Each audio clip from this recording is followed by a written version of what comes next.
देखिएगा, आज का पहला क्वेश्चन है, भारतीय संविधान के किस भाग में मौलिक कर्तव्यों का निर्वाह किया जाता है। बहुत इंपॉर्टेंट क्वेश्चन है।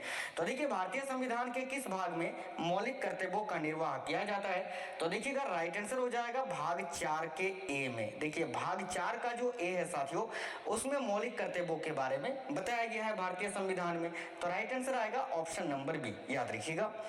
चलिए, आज का अगला क्वेश्चन है, निम्नलिखित अनुच्छेदों में से किसमें सहकारी समिति बनाने का अधिकार वर्णित है। तो देखिए, इनमें से वो कौन सा अनुच्छेद है जिसमें सहकारी समिति बनाने का अधिकार वर्णित है। तो याद रखिएगा, अनुच्छेद 19 का 1 का खंड सी में। ठीक है, अनुच्छेद 19 का 1 का खंड सी में, याद रखिएगा। बिल्कुल करेक्ट आंसर है ऑप्शन नंबर ए।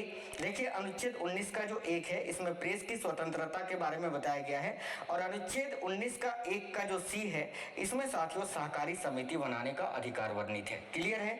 चलिए, आज का अगला क्वेश्चन है, भारत के प्रथम उप प्रधानमंत्री का नाम क्या है। तो देखिए, भारत के प्रथम उप प्रधानमंत्री का नाम क्या है। तो याद रखिएगा, सरदार वल्लभ भाई पटेल। देखिए, सरदार वल्लभ भाई पटेल, जिनको जो है साथियों सरदार की उपाधि जो है, इनको सन 1928 में दिया गया था। कब? तो बारदौली सत्याग्रह के समय। याद रखिएगा, सरदार वल्लभ भाई पटेल को भारत का लौह पुरुष भी कहा जाता है, ये भी आपको याद रखना है। और देखिए, ये भारत के प्रथम उप प्रधानमंत्री बने थे। एक चीज आपको याद रखना है कि भारतीय संविधान में उप प्रधानमंत्री पद का उल्लेख नहीं किया गया है। ठीक है, इसीलिए आपको अभी के समय में उप प्रधानमंत्री देखने को नहीं मिलता है। ठीक है, लेकिन पहले उप प्रधानमंत्री बने थे सरदार वल्लभ भाई पटेल, ये आपको याद रखना है। अगला क्वेश्चन है, पंचायती राज ये किस सूची का विषय है। तो देखिए, बहुत इंपॉर्टेंट क्वेश्चन है, याद रखिएगा, पंचायती राज जो है ये राज्य सूची का विषय है, ऑप्शन नंबर सी। नेक्स्ट, राज्यसभा के सदस्यों की अधिकतम संख्या कितनी है। तो देखिए, राज्यसभा के सदस्यों की अधिकतम संख्या क्या है। तो याद रखना 250। बिल्कुल option number C correct answer है। और अगर आपसे लोकसभा सदस्यों के पूछे तो याद रखिएगा 552। नेक्स्ट क्वेश्चन है, यदि भारत के राष्ट्रपति त्यागपत्र देना चाहे तो उन्हें यह त्यागपत्र किसको संबोधित करना होगा। तो देखिए, भारत के राष्ट्रपति अपना त्यागपत्र किसको देते हैं। तो उपराष्ट्रपति को। राइट है ऑप्शन नंबर सी, उपराष्ट्रपति। नेक्स्ट है, देखिए, राष्ट्रपति पूरे देश में या इसके किसी भी हिस्से में अनुच्छेद 352 के तहत राष्ट्रीय आपातकाल किस स्थिति में घोषित कर सकते हैं। यहाँ पर आपको दो चीजें याद रखना है कि देखिए, किस अनुच्छेद में राष्ट्रीय आपातकाल के बारे में बताया गया है। तो अनुच्छेद 352 में। ठीक है, और किस स्थिति में भारत के राष्ट्रपति पूरे देश या उसके किसी हिस्से में आपातकाल की घोषणा कर सकते हैं। तो देखिए, या तो जब बाहरी आक्रमण होता है तब, यानी जब कोई अलग दूसरा देश भारत पर आक्रमण करे तब, और सशस्त्र विद्रोह हो तब। यानी राइट आंसर आएगा ऑप्शन नंबर डी, 1 और 2 दोनों, यानी इन दोनों स्थिति में भारत के राष्ट्रपति अनुच्छेद 352 के तहत राष्ट्रीय आपातकाल की घोषणा कर सकते हैं। अगला क्वेश्चन है, निम्नलिखित में से कौन सी भाषा संविधान की 8वीं अनुसूची में नहीं है। तो यहाँ पर आपको याद होगा, आपने पढ़ा होगा कि संविधान की 8वीं अनुसूची में कुल 22 भाषाओं को शामिल किया गया है, जिसमें संस्कृत भी है, कश्मीरी भी है, नेपाली भी है, लेकिन फारसी नहीं है। तो इस क्वेश्चन का राइट आंसर आएगा option number A, Farsi. Next है, संविधान सभा की प्रथम बैठक कब हुई थी। तो देखिए, संविधान सभा की प्रथम बैठक कब हुई थी। तो याद रखिएगा 9 दिसंबर 1946 को। एक चीज आपको यहाँ और याद रखना है कि संविधान सभा का सबसे पहले विरोध या सबसे ज्यादा विरोध किसने किया था। तो मुस्लिम लीग ने। ठीक है, नेक्स्ट है, भारतीय संविधान की कौन सी विशेष व्यवस्था इंग्लैंड से ली गई है। तो देखिए, इस क्वेश्चन का करेक्ट आंसर हो जाएगा ऑप्शन नंबर ए, संसदीय प्रणाली। बाकी साथियों, यहाँ पर अगर देखिए संघीय प्रणाली, तो ये तो आपका कनाडा से लिया गया है। मूल अधिकार और सर्वोच्च न्यायपालिका ये यूएसए से, अमेरिका से। ठीक है, और संसदीय प्रणाली ये ब्रिटेन से या इंग्लैंड से। तो option number A correct answer हो जाएगा।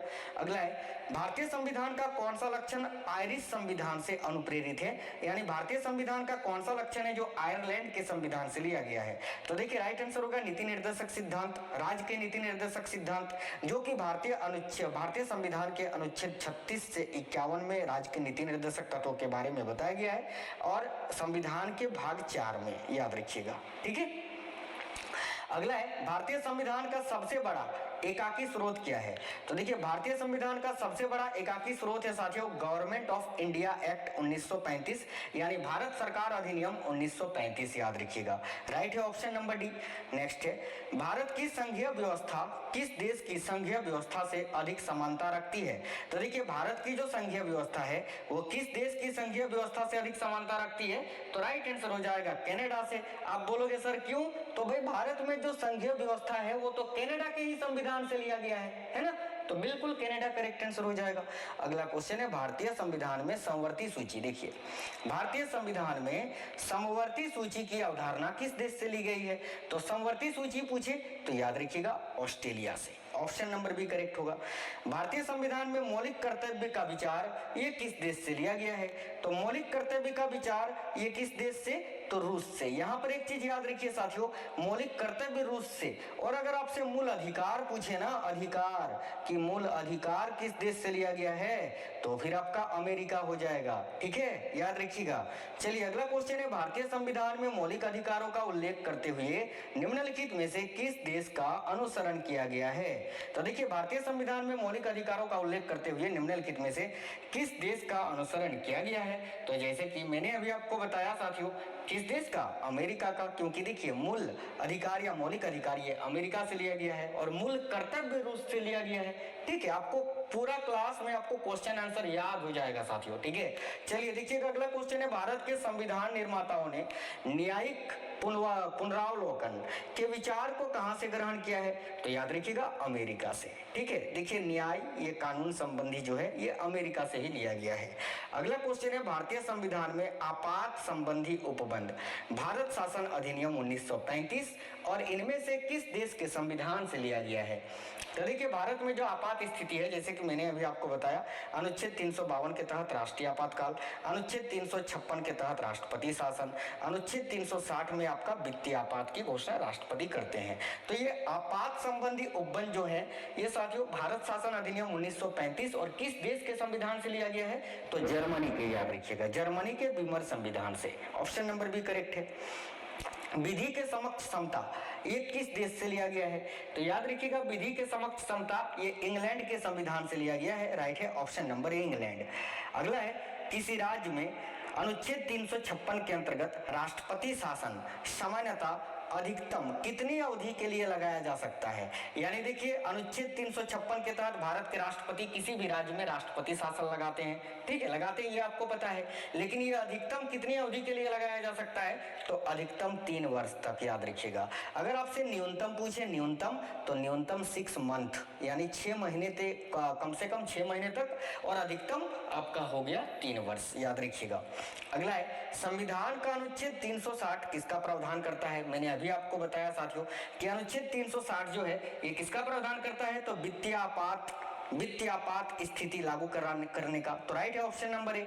अगला है संविधान के किस अनुच्छेद के प्रावधान के अंतर्गत भारत सरकार द्वारा भारत रत्न, पद्म विभूषण आदि अलंकार प्रदान किए जाते हैं? तो देखिए राइट है अनुच्छेद 18 के तहत, याद रखिएगा ऑप्शन नंबर डी करेक्ट है। अनुच्छेद 18 का 1 याद रखिएगा। बाकी देखिए अनुच्छेद 18 का संबंध किससे है? तो उपाधियों का अंत, याद रखिएगा। देखिए अनुच्छेद 17 में अपृष्ठता यानी छुआछूत को अंत किया गया है और अनुच्छेद 18 में उपाधियों का अंत, याद रखिएगा। और अनुच्छेद 18 का 1 जो है इसमें भारत सरकार द्वारा जो पुरस्कार दिए जाते हैं उसके बारे में बताया गया है। भारत के प्रथम राष्ट्रपति कौन थे? ये क्वेश्चन यार मैंने आप लोगों के लिए केवल कमेंट करने के लिए ऐड किया है।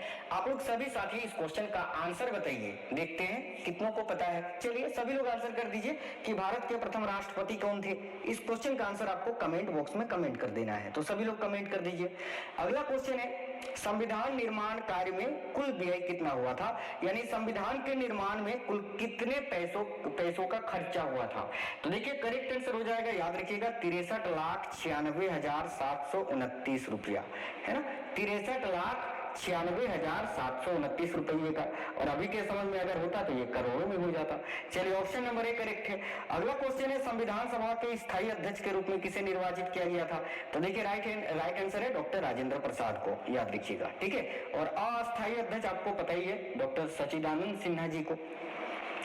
संविधान सभा के प्रारूप समिति के अध्यक्ष किसे नियुक्त किया गया था? तो देखिए प्रारूप समिति के अध्यक्ष कौन थे? Doctor B R. Ambedkar. Option number 1 correct है। अगला है भारत के प्रथम मुख्य न्यायाधीश कौन थे?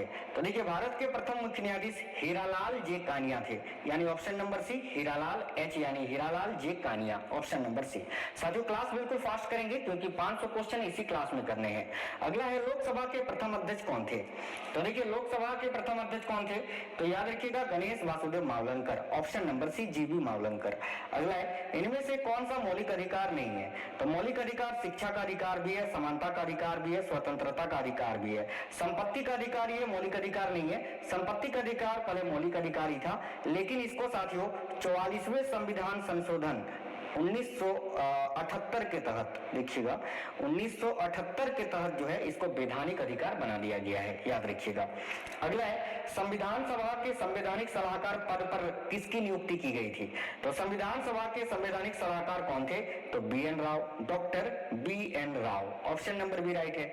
अगला है संविधान के किस संशोधन द्वारा संविधान में समाजवादी, धर्मनिरपेक्ष तथा राष्ट्र की एकता व अखंडता शब्द जोड़े गए हैं? तो देखिएगा बहुत ही इंपॉर्टेंट क्वेश्चन है, बहुत ज्यादा पूछा जाता है, याद रखिएगा 42वें संविधान संशोधन के तहत 1976 में। ठीक है। अगला क्वेश्चन है वर्तमान में भारतीय संविधान में धाराओं की कुल संख्या कितनी है? तो देखिए वर्तमान में भारतीय संविधान में धाराओं की कुल संख्या कितनी है? तो याद रखिएगा सभी साथी 395। अगर वर्तमान में अनुच्छेद आपसे पूछे तो अनुच्छेद 450 से भी ज्यादा हो गया है। ठीक है, लेकिन मूल संविधान अनुच्छेद पूछे कि मूल संविधान में कितने अनुच्छेद थे? तो 395। ठीक है, याद रखिएगा। देखिए संविधान के अनुच्छेद 1 में भारत को क्या कहा गया है?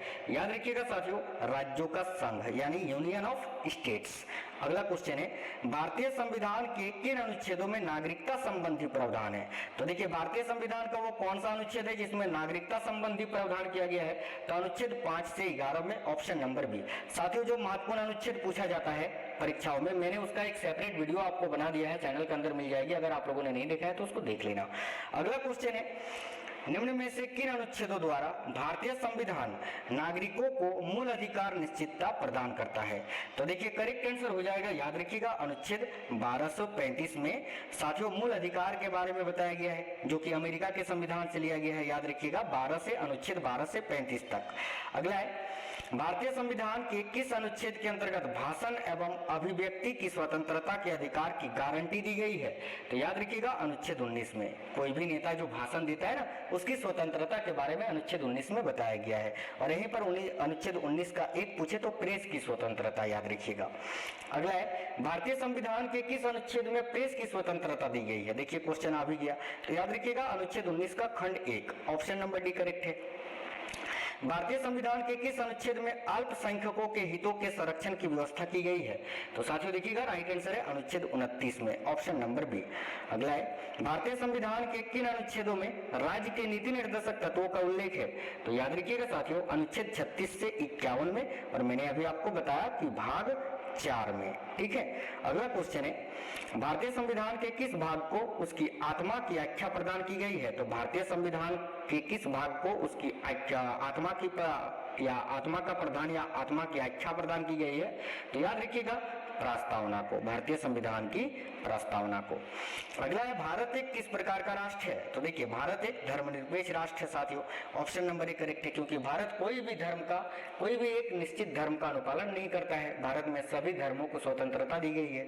अगला क्वेश्चन है भारत की संप्रभुता किसमें निहित है? तो देखिए राइट आंसर हो जाएगा साथियों भारत की जनता में, ऑप्शन नंबर डी, याद रखिएगा। अगला क्वेश्चन है भारतीय संविधान को संविधान सभा द्वारा अंगीकृत किया गया था कब? तो देखिए भारतीय संविधान को संविधान सभा द्वारा कब अंगीकृत यानी अपनाया गया था? तो 26 नवंबर 1949 को, और इसी दिन संविधान बनकर तैयार भी हुआ था 26 नवंबर 1949 को। इसीलिए 26 नवंबर को संविधान दिवस मनाया जाता है, या विधि दिवस भी मनाया 26 नवंबर को ही मनाया जाता है, या तो कानून दिवस भी आप बोल सकते हैं। ठीक है।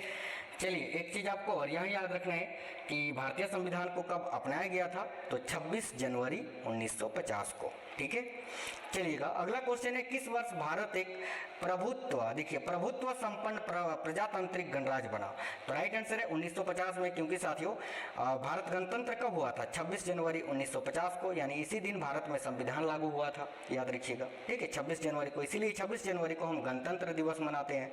अगला क्वेश्चन है, भारत के संविधान की प्रस्तावना में प्रथम संशोधन कब किया गया था? तो प्रस्तावना में प्रथम संशोधन किया गया था 1976 में। और वैसे अगर आपसे पूछे कि संविधान में पहली बार संशोधन कब हुआ था, तो 1951 में, याद रखिएगा। प्रस्तावना में पूछे तो 1976 में। अगला क्वेश्चन है, भारतीय संविधान की उद्देशिका में परिवर्तन किस संशोधन अधिनियम में किए गए थे? तो एक ही बार अधिनियम ये उद्देशिका में परिवर्तन किया गया था, कब? तो देखिए राइट आंसर है 42वां संविधान संशोधन 1976 में, ऑप्शन नंबर सी।